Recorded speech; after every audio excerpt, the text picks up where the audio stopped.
Hello everyone, ఆడవాళ్ళందరికీ ఎంతగానో ఉపయోగపడే కొన్ని యూస్ఫుల్ టిప్స్ అయితే ఉన్నాయి. సో తప్పకుండా చూడండి. అన్ని కొత్త కొత్త టిప్స్. చాలా మంది ఇంట్లో ఉండే ఆడవాళ్ళు డబ్బులు సంపాదించట్లేదు అని నిరాశ చెందుతూ ఉంటారు. ఈ టిప్స్తో మనం మనీని చాలా వరకు సేవ్ చేసుకోవచ్చు, మన టైంని కూడా సేవ్ చేసుకోవచ్చు. సో తప్పకుండా చూడండి. వీడియో నచ్చితే లైక్ చేయండి. ఇంట్లో వ్రతాలు అయినా పూజలైనా గుడికి వెళ్ళినా సరే మనం కొబ్బరికాయలు కొడుతూ ఉంటాం కదా. ఇలా 2-3 కొబ్బరికాయలు కొట్టామనుకోండి, 1-2 కొబ్బరికాయలు అంటే మనం యూజ్ చేస్తాం. కానీ ఇలా ఎక్కువ కొబ్బరికాయలు ఉండేటప్పుడు వీటిని మళ్ళీ ఒక 2 డేస్ తర్వాత పచ్చడి చేసుకుందాము, కర్రీ వండుకుందామన్నా సరే అవి పాడైపోతూ ఉంటాయి. అలాంటప్పుడు ఇవి బూజు పట్టకుండా, పాడవకుండా, స్మెల్ రాకుండా ఉండాలి అంటే ఈ టిప్ ఒకసారి ట్రై చేసి చూడండి. కొంచెం కోకోనట్ ఆయిల్ని చేతిలో వేసుకొని కొబ్బరికాయ మొత్తం లోపల కూడా ఇలా స్ప్రెడ్ చేయండి. ఆయిల్ మొత్తము ఇలా ఆయిల్ మనం అప్లై చేయడం వల్ల కొబ్బరికాయ లోపల బూజు పట్టకుండా కొబ్బరికాయలు అనేవి ఎక్కువ రోజులు ఫ్రెష్గా ఉంటాయండి. మనం కొబ్బరికాయ కొట్టిన వెంటనే ఏదైనా ఒక మూల పెట్టేసి ఉంచేస్తామనుకోండి, చాలా త్వరగా పాడైపోయి స్మెల్ కూడా వచ్చేస్తుంది. అందుకోసం ఈ టిప్ ట్రై చేసి చూడండి.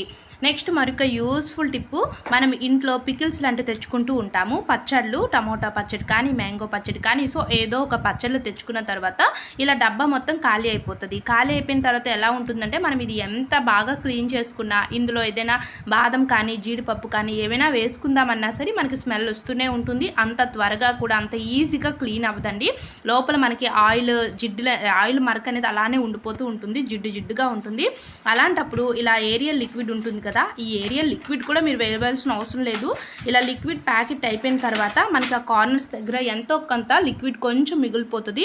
ఆ లిక్విడ్లో ఆ యొక్క ప్యాకెట్లోని కొంచెం వాటర్ వేసుకొని షేక్ చేసుకొని మీరు ఇలా డబ్బాలో వేసుకోవాలి. ఇలా వేసుకున్న తర్వాత ఇందులో కూడా కొంచెం వాటర్ వేసుకొని ఇలా షేక్ చేసామనుకోండి, చూసారు కదా ఇలా నురగలాగా వస్తుంది. ఆ లోపల పచ్చడి కానీ, జిడ్డు మరకలు కానీ అవన్నీ కూడా రిమూవ్ అయిపోతాయి.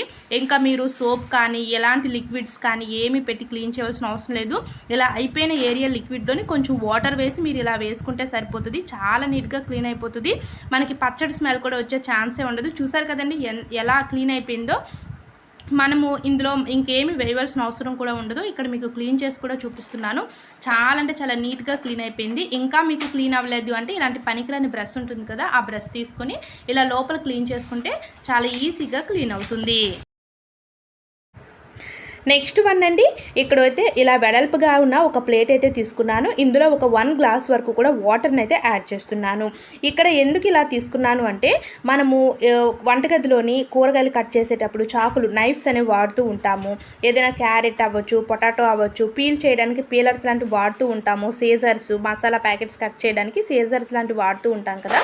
ఇలాంటి వాడుకునేటప్పుడు ఏంటి అంటే, మనం నార్మల్గా యూజ్ చేసిన తర్వాత వాటర్ తోటి క్లీన్ చేసేసి పక్కన పెట్టేస్తూ ఉంటాము. వీటికి కూడా ఏంటి అంటే తుప్పు పట్టేయడం కానీ, మురికి లాంటివి కార్నర్స్ దగ్గర ఫామ్ అయిపోయి అలానే ఉండిపోతూ ఉంటాయి. మనం అలానే వీటిని యూజ్ చేస్తూ ఉంటాం. సో అలాంటప్పుడు ఫంగస్ లాంటివి ఫామ్ అయిపోయే ఛాన్సెస్ కూడా ఉంటాయండి. సో అందుకోసం వీక్లీ వన్స్ అయినా సరే మనం ఇలా క్లీన్ చేసుకోవాలి. ఇలా వెడల్పుగా ఉన్న ఒక ప్లేట్లోని వాటర్ వేసుకొని ఇందులో ఆ సీజర్స్ కానీ, పీలర్స్, నైఫ్స్ అన్నింటిని కూడా వేసుకొని, మన గిన్నెలు తోముకునే లిక్విడ్ ఉంటుంది కదా, ఇలా కొంచెం లిక్విడ్ వేసేసి ఇలా పనికిరాని బ్రష్ ఉంటుంది, ఆ బ్రష్ని తీసుకొని ఇలా చక్కగా క్లీన్ చేసుకున్నాం అనుకోండి. ఆ పీలర్స్ దగ్గర అయితే చూడండి ఇక్కడ ఎంత మురికి ఫామ్ అయ్యిందో. మనం రెగ్యులర్గా వాటర్తో క్లీన్ చేసేది వేరు, ఇలా వీక్లీ వన్స్ ఇలా లిక్విడ్తో క్లీన్ చేసేది వేరండి. చాలా డిఫరెన్స్ ఉంటుంది మీకేని. చూసారు కదా ఇలా లోపల ఉన్న ఆ మురికి అవ్వచ్చు, ఆ యొక్క కార్నర్స్ దగ్గర ఉన్న మురికి అవ్వచ్చు, నీట్గా క్లీన్ అయిపోతుంది. ఇలా పనికిరాని బ్రష్తో క్లీన్ చేసుకుంటే మనకి చాలా బాగా క్లీన్ అవుతుంది. అక్కడున్న ఫంగస్ లాంటివి ఏవి కూడా మనకు అన్నీ రిమూవ్ అయిపోతాయి.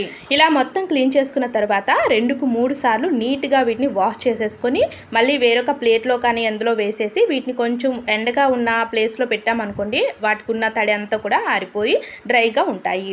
నెక్స్ట్ మరొక యూస్ఫుల్ టిప్పు, ఇంట్లో డోర్స్ ఉంటాయి, వుడ్ ఐటమ్స్ అవ్వచ్చు లేదా నార్మల్ డోర్స్ అవ్వచ్చు. ఇవి ఎలా ఉంటాయంటే, మనం క్లీన్ చేయము. ఎప్పుడో ఏ పండుగలు పున్నాలు ఉన్నాయంటే ఇల్లు క్లీన్ చేసేటప్పుడు డోర్స్ను కూడా నార్మల్గా చీపురుతో క్లీన్ చేసేస్తూ ఉంటామండి. అవి ఎలా ఉంటాయంటే ఇలా డస్ట్ పట్టేసి ఉంటూ ఉంటాయి కదా, అలాంటప్పుడు వీటిని చాలా ఈజీగా మంచి షైనింగ్గా, ఇంటికి ఎవరైనా చుట్టాలు వస్తున్నారు, రిలేటివ్స్ ఎవరైనా వస్తున్నారు అనేటప్పుడు అవి చూడడానికి కూడా అసలు ఏం బాగోవు కదా, అలాంటప్పుడు చక్కగా మనం ఇలా క్లీన్ చేసుకోవచ్చు.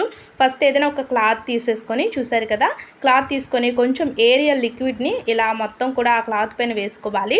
అంటే కొంచెం లిక్విడ్ వేసుకుంటే సరిపోతుంది. అలాగే కొంచెం వాటర్ యాడ్ చేసేసుకొని ఇలా డోర్స్ని కనుక మనం క్లీన్ చేసుకున్నాం అనుకోండి, చాలా నీట్గా క్లీన్ అవుతుంది. మంచి షైనింగ్లో కూడా వస్తాయి. ఆ డోర్స్ పైన ఉన్న డస్ట్ అవ్వచ్చు, మురికి అవ్వచ్చు, ఏది ఉన్నా సరే నీట్గా మొత్తం కూడా క్లీన్ అయిపోతుందండి. చూసారు కదా, ఇలా అన్నమాట. బాత్రూమ్ డోర్స్ అయినా లేదా మనకి బెడ్రూమ్లో ఉన్న డోర్స్ అవ్వచ్చు, ఏ డోర్స్నైనా సరే ఇలా సింపుల్గా మనం ఈజీగా క్లీన్ చేసుకోవచ్చు. ఆడవాళ్ళందరికీ ఎంతోగానో ఉపయోగపడే మరొక టిప్ అండి. మనము ఫంక్షన్స్ అయినా పెళ్ళిళ్ళు అయినా శారీస్ అనేవి కట్టుకుంటూ వెళ్తాం కదా, అవి పట్టు శారీస్ అవ్వచ్చు, వర్క్ శారీస్ అవ్వచ్చు. ఒక్కొక్కసారి మనం ఏంటి అంటే కుర్చీలు పెట్టిన దగ్గర గట్రా పిన్నీసులు పెట్టుకుంటూ ఉంటాము. సేఫ్టీ పిన్నీసులు పెట్టుకునేటప్పుడు ఏమవుతాయంటే ఒక్కొక్కసారి ఇవి షార్ప్గా ఉండవన్నమాట. అంటే వీటి యొక్క షార్ప్నెస్ అంతా కూడా పోతుంది. అలాంటప్పుడు వీటిని ఎలా షార్ప్ చేసుకోవాలనేది చూద్దాము. పిన్నీసులు అనగానే కొత్త కొనుక్కోవచ్చు కదా, కానీ చాలామందికి ఉంటుంది.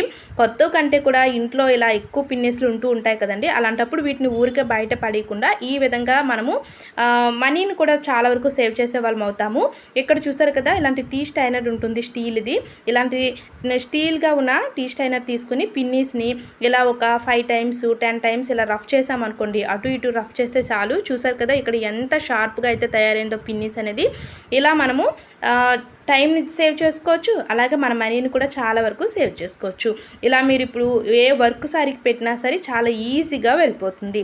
అలాగే ఆడవాళ్ళందరికీ యూజ్ అయ్యే మరొక టిప్ అయితే చెప్తాను. ఇక్కడ చూడండి, మనము సారీస్కి పిన్నేసు సేఫ్టీ పిన్నేసులు పెట్టుకునేటప్పుడు నార్మల్గా కుచ్చుళ్ళు పెట్టేటప్పుడు కానీ పెట్టేస్తూ ఉంటాం. అలా పెట్టేటప్పుడు ఒక్కొక్కసారి ఏంటి అంటే ఆ సారీకి ఉన్న క్లాత్ అనేది ఆ పిన్నీస్ లోపలికి హోల్ ఉంది కనిపిస్తుంది కదా, ఆ హోల్స్ లోపలికి వెళ్ళిపోయి ఉండిపోతూ ఉంటుంది. నేనైతే ఇది చాలాసార్లు ఫేస్ చేశానండి. మీలో ఎంతమంది ఇలా ఫేస్ చేశారో కామెంట్ చేయండి. ఇలా మనము అప్పుడు మనకి టైం వేస్ట్ అయిపోతుంది, ఇరిటేట్గా కూడా ఉంటుంది, చాలా చిరాకు వచ్చేస్తుందండి. అలాంటప్పుడు మనము ముందుగానే జాగ్రత్త తీసుకున్నాం అనుకోండి, ఇంకా అలాంటి ప్రాబ్లం అయితే ఉండదు. ఇలాంటి చిన్న చిన్న స్టోన్స్ కానీ ఇలాంటి చిన్న చిన్న పూసలు ఉంటాయి కదా, 1-2 పూసల్ని పిన్నీస్కి పెట్టేయండి. పెట్టేసిన తర్వాత మీరు సారీకి ఇలా సేఫ్టీ పిన్నులు పెట్టారనుకోండి, మీరు కుర్చీలు పెట్టినప్పుడు కానీ ఎక్కడ యూజ్ చేసినా సరే మీకు ఇంకా సారీ పోగులు అనేవి పిన్నీస్లోకి వెళ్లకుండా ఉంటాయి. సో తప్పకుండా ట్రై చేయండి. మనము మార్నింగ్ టిఫిన్లోకైనా ఈవినింగ్ టైంలో అయినా నైట్ టైంలోనని చపాతీ పుల్కాలు లాంటివి చేసుకుంటూ ఉంటాం కదా. ఇవి చేసుకునేటప్పుడు ఏంటి అంటే మనము ఈ చేసుకునే పీట ఉంటుంది కదా, ఈ పీటకి అవి అంటే చపాతీ రుద్దేటప్పుడు మనం పామేటప్పుడు ఏంటి అంటే కొంచెమైనా సరే అలా అంటుకుపోయి గట్టిగా ఉండిపోతూ ఉంటుందండి. దీన్ని మనము వుడ్ ఐటమ్స్ అనుకోండి వాటర్తో క్లీన్ చేయలేము. అలాంటప్పుడు అయిపోయిన ట్యాబ్లెట్ షీట్స్ ఉంటాయి కదా, ఈ షీట్స్ని కూడా మనము బయట పడేయకుండా ఇలా రీయూజ్ చేసుకోవచ్చు. ఈ షీట్స్ తోటి కనుక ఇలా మనము అటు ఇటుగా రఫ్ చేసామనుకోండి, పైకి కిందకి చాలా ఈజీగా రిమూవ్ అయిపోతాయి. మీరు వాటర్ తడి కూడా పెట్టాల్సిన అవసరం లేదు. చపాతీ పామిన వెంటనే అంటే చపాతీ మనము రుద్దుతాం కదా, సో రుద్దిన వెంటనే వీటిని వాటర్తో క్లీన్ చేయకుండా ఇలా ట్యాబ్లెట్ షీట్స్తో క్లీన్ చేసుకుంటే నీట్గా క్లీన్ అవుతాయి. ఓకేనండి, చూసారు కదా ఈరోజు వీడియో అయితే ఇదేని. వీడియో నచ్చితే ప్లీజ్ లైక్ చేయండి, మీ ఫ్రెండ్స్ అండ్ ఫ్యామిలీ మెంబర్స్కి వీడియోస్ని షేర్ చేయండి. ఫస్ట్ టైం మన ఛానల్ చూస్తే ఛానల్ని సబ్స్క్రైబ్ చేసుకొని పక్కనే ఉన్న బెల్ ఐకాన్ క్లిక్ చేసి ఆల్ని యాక్టివేట్ చేస్తే నేను చేసే ప్రతి వీడియో మీ ఫోన్కి నోటిఫికేషన్లా వస్తుంది. సో దట్ అందరికంటే ముందుగా మీరే చూస్తారు. Thanks for watching.